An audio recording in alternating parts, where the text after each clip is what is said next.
ایک طبقہ جو ہے وہ بھی واویلا نہ کرے، دکھ آ جائے تو دکھ کو برداشت کرے۔ اللہ دکھ پر صبر کرنے پر بھی اجر رکھا ہوا ہے۔ ایک خاتون حضور کی خدمت میں حاضر ہوئی، حضور مرگی کے دورے پڑتے ہیں تو میرے لیے دعا کرو کہ میں جب گرتی ہوں تو میرا سطر بھی کھل جاتا ہے۔ تو آقا کریم نے فرمایا اگر تو کہے تو میں دعا کر دوں، اور اگر تو صبر کر تو تجھے اللہ جنت عطا فرمائے گا۔ اس نے عرض کی حضور مجھے جنت والا سودا قبول ہے، مجھے یہ مرگی کے دورے پڑتے رہیں لیکن صبر کروں گی جنت مجھے مل جائے، لیکن اتنا ہے کہ عورت ذات جب گرتی ہوں تو پردہ کھل جاتا ہے، یہ آرزو ہے کہ پردہ سطر نہ کھلے۔ فرمایا ہاں سطر نہیں کھلے گا لیکن مرگی کے دورے بدستور موجود رہیں گے۔ آقا کریم نے اس کو جنت کی بشارت دی۔ یہ تھے وہ لوگ جن کا اللہ پہ یقین تھا، جنت کے وعدے پہ اطمینان ہے اور جنت کے وعدے پر اپنی بیماری کو قبول کر رہے ہیں۔ ہم تھوڑا سا دکھ جھیلتے ہیں تو واویلا مچا دیتے ہیں۔ قرآن نے دونوں کو جو ہے وہ آئینہ دکھایا اور رستہ بتلایا کہ جو محروم طبقے ہیں، غریب طبقے ہیں، دکھی طبقے ہیں، وہ صبر کا دامن نہ چھوڑیں، وہ اپنی غربت کو تماشا نہ بنائیں، اور دوسری طرف جن کو دولت کی فراوانی دی گئی ہے، جن کو صحت و عافیت دی گئی ہے، وہ اپنی عافیت قدوں میں بیٹھ کے عید کی خوشیاں نہ منائیں، بلکہ وہ ان لوگوں تک پہنچے جو دکھی ہیں، جن کے گھروں کے چراغ بجھے ہوئے ہیں، جن کے گھر کے اندر روشنی نام کی چیز کوئی نہیں، جس کے گھر کے اندر سے ضیائیں اور خوشیاں روٹھ گئی ہیں، وہ ان کی خوشیاں ان کے گھر کی دہلیز تک پہنچانے کی کوشش کریں۔ عرش کا رب بڑا مہربان ہوگا، ان کے اوپر اپنی چھم چھم رحمتوں کا نزول فرمائے گا۔ آئیے ہم عید کے روز اس عزم کا اعادہ کر کے دکھی اور مصیبت زدہ اپنے غریب رشتہ داروں کو اور اپنے معاشرے میں، اپنی گلی اور اپنے محلے میں جو دکھی لوگ ہیں ان کی اعانت کے لیے میدان میں نکلیں۔ یقیناً یہ بہت بڑی نیکی ہے۔ میں حضرت سید عائشہ صدیقہ رضی اللہ تعالی عنہا کے حوالے سے وہ روایت عرض کیا کرتا ہوں کہ ایک دن محبوب خدا کا در رحمت جوش میں آ گیا، فرمایا عائشہ جو مانگنا ہے مانگ لو۔ عرض کی حضور اگر اجازت ہو تو میں اپنے باپ سے مشورہ کر لوں۔ کہا جاؤ کر لو۔ سیدنا صدیق اکبر کی خدمت میں حاضر ہوئی اور کہا حضور کا در رحمت جوش میں، اور آقا فرمایا عائشہ جو مانگنا ہے مانگ لو، مجھے بتایا جائے میں حضور سے کیا مانگوں، آپ انتخاب فرمائیں۔ تو حضرت ابو بکر صدیق رضی اللہ تعالیٰ عنہ نے فرمایا کہ حضور سے کہنا کہ معراج کی رات قربت خاص میں اللہ نے آپ سے جو خاص باتیں کی تھی ان میں سے ایک بات بتا دیں، یہ میری ڈیمانڈ ہے، یہی میری چاہت ہے، آج یہ میں آپ سے طلب کرنا چاہتی ہوں۔ حضرت ام المومنین حاضر ہوئی۔ اللہ اکبر۔ حضور نے پوچھا عائشہ مانگو جو مانگنا ہے۔ عرض کی حضور معراج کی رات جب قربت خاص میں آپ پہنچے تھے اور آپ کے مالک نے آپ سے راز و نیاز کی کچھ باتیں کی تھیں، میری آرزو ہے ان راز کی باتوں میں سے ایک بات مجھ کو بتا دیں۔ حضور مسکرانے لگے اس بات پہ کہ ابو بکر صدیق کا انتخاب کیسا ہے، اور پھر اگر وہ راز کی بات بتا دوں پھر راز راز تو نہ رہا، لیکن چونکہ وعدہ کیا ہوا تھا، فرمایا عائشہ سنو، جب میں قرب خاص میں پہنچا تو میرے مالک نے مجھ سے جو خاص باتیں فرمائیں ان میں سے ایک بات یہ تھی، اے میرے محبوب اگر تیری امت میں سے کوئی شخص کسی ٹوٹے ہوئے دل کو جوڑ دے گا تو میرے اوپر لازم ہے کہ بغیر حساب کے جنت عطا فرما دو۔ تو حضرت عائشہ صدیقہ رضی اللہ تعالیٰ عنہ بہت خوش ہوئی۔ حضرت صدیق اکبر نے بتایا ہوا تھا کہ جو حضور کہیں وہ مجھے ضرور بتانا ہے۔ حاضر ہوئی اور آ کے کہا آپ رونے لگے۔ کہا بات رونے والی تو نہیں ہے، بات تو خوش ہونے والی ہے۔ بسا اوقات کسی کا دل ہم جوڑ دیتے ہیں، کوئی کسی کو قرضہ دے دیا، دکھی کے کام آگے کسی بھوکے کو کھانا کھلا دیا، یہ تو کام بن گیا، جنت کے راستے آسان ہوئے۔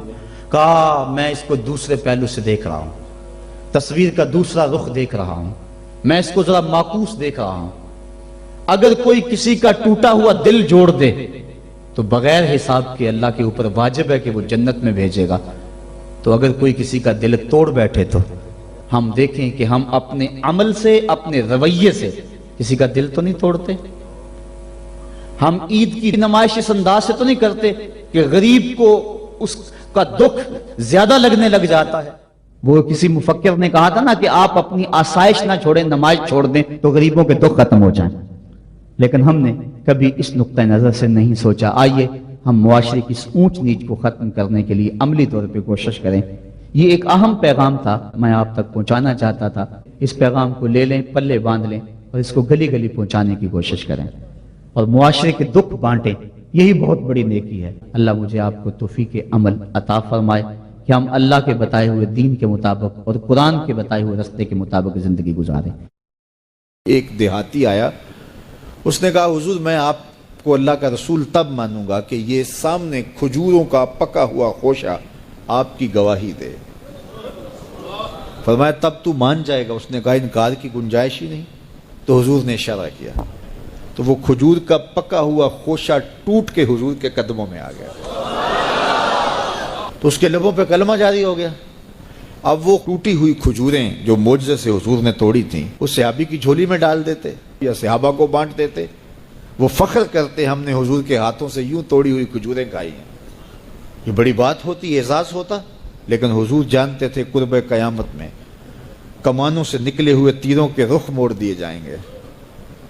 اللہ اکبر. تو حضور علیہ الصلوۃ والسلام نے کہا کہ مان لیا؟ اس نے کہا جی میں مان گیا. کوئی یہ بھی کہہ سکتا تھا کہ ہوا کا تیز جھونکا آیا اور اتفاق ایسا ہو گیا جس آج کل لوگ بات کرتے تو وہ ٹوٹ کے گر گیا.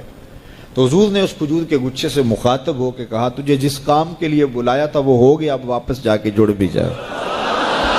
صرف توڑنا نہیں جانتے، جوڑنا بھی جانتے. اللہ اکبر. تو ہر دور کا فخر میرے حضور کا کوئی نہ کوئی معجزہ توڑتا ہوا دکھائی دیتا. لیکن دو دور حضور کے بڑے اہم دور تھے. ایک جب حضور تشریف لائے تو یہ زبان و بیان کے عروج کا دور تھا، تو سب سے بڑا معجزہ قرآن دیا گیا. اور دوسرا میرے حضور کا اہم ترین دور قرب قیامت کا ہے. اور قرب قیامت میں انسانی عروج کی کہانیاں سننے میں آنی تھی اور سائنس کا ارتقاء ہونا تھا اور لوگوں نے اپالو 11 کے ذریعے چاند پر جانے کی بات کرنی تھی. اللہ کے محبوب کو دوسرا بڑا معجزہ معراج دیا گیا کہ سائنسدان الٹی چھلانگیں بھی لگاتے رہیں، میرے محبوب کے وہاں قدم پہنچیں گے جہاں کسی کا خیال بھی نہیں پہنچ سکتا، جہاں کسی کا تصور بھی نہیں پہنچ سکتا، وہاں میرے حضور کے قدم پہنچے.